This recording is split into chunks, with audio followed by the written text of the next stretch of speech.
Hey everybody. As we saw in today's hearing in Congress, Dr. Fauci is yet the latest example of how the Democrat elite in Washington will stop at absolutely nothing in their crusade for more control and more power, which obviously comes at the expense of our freedom, the expense of the interests of the American people. So Dr. Fauci is just the latest amongst the worst offenders. Sadly, there are so many examples that we can point to. You guys who watch me know that I use the word Democrat elite a lot.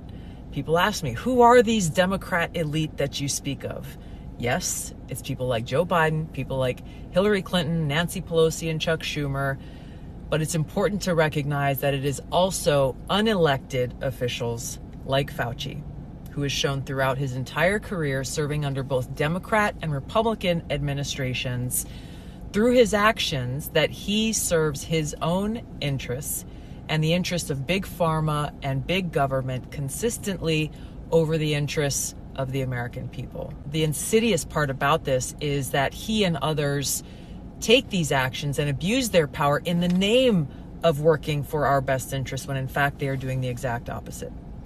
For example, as you remember during COVID, Dr. Fauci demanded that we place blind faith in him and the government. They said, just trust us. Just trust the science, that we are acting in the interest of your public health.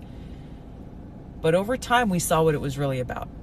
It was about control. It was about more money, huge amounts of money, our taxpayer dollars being put directly into the pockets of big pharma. They didn't care about the truth. In fact, they outwardly and very brazenly rejected science, rejected the truth, and just labeled their lies as science and the truth. Now we know Fauci has lied to Congress numerous times, including the lie that the National Institute of Health did not and does not perform or fund gain-of-function research. This is a serious one, and it's a crime that Democrats have imprisoned Republicans for, lying under oath before Congress. But here's the thing, is Democrats protect their friends who lie before Congress from ever being prosecuted and go after their opponents. We also know now that Fauci's team has been exposed through hearings yesterday and today. They worked behind the scenes to cover up the origins of the COVID outbreak. Fauci knew about it. He was CC'd on those emails, and he allowed it to happen and then lied to Congress about it. Fauci confirmed today that his quote-unquote guidance on ensuring that we all have 6 feet of social distancing between us wasn't actually backed up by any science.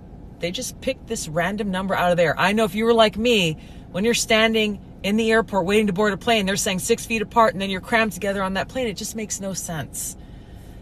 And we can't forget Dr. Fauci's guidance was used in very serious ways to undermine our freedoms.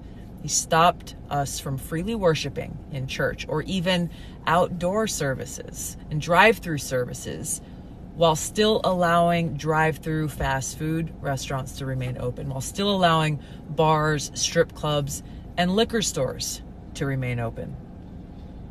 Fauci's so-called guidance led to the censorship of our free speech. It led to doctors who knew that what he was doing was wrong. If they dared to speak up, to challenge his guidance, they were threatened with their medical license and therefore their livelihood being taken away. This violation of our fundamental rights and free speech will have long-lasting effects. Their demonization of people who questioned or challenged Dr. Fauci and his team's guidance will have long-lasting effects. We've seen it in self-censorship, people afraid to speak up for what they know is true and right. Now, coming out of all of this, the takeaway from Dr. Fauci and the Democrat elite is they can lie to the American people. They can take away our freedoms in their pursuit of power, because as long as their friends are in power, they can rest easy knowing that they're going to get away with it. So here's the bottom line. We cannot allow politicians and leaders who abuse their power to remain in power.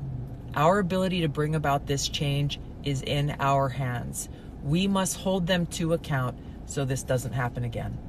But the thing that we are working with Jay Bhattacharya, the new NIH director, on with, as well as Secretary Kennedy, is looking at the gain of function research that in the case of the Wuhan lab, as well as many of these other biolabs around the world, was actually US funded and leads to this dangerous kind of research that in many examples has resulted in either a pandemic or some other major health crisis. Well, let me ask you specifically, because we already know that EcoHealth Alliance was partnering with this Wuhan lab to do gain of function research. That's right. We just have never been able to have somebody say, it was that exact experiment that led to this COVID bug.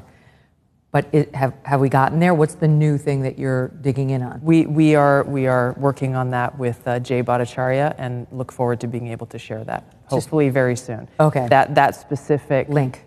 Correct, between the gain of function research and what we saw with COVID-19. I mean, that would be extraordinary because just so the audience knows, if that's true, if it was Peter Daszak's research with the Wuhan so-called bat lady that caused this pandemic, then we did fund it. Then Anthony Fauci helped fund the pandemic. The thing that he denied over and over and over to Senator Rand Paul's questioning.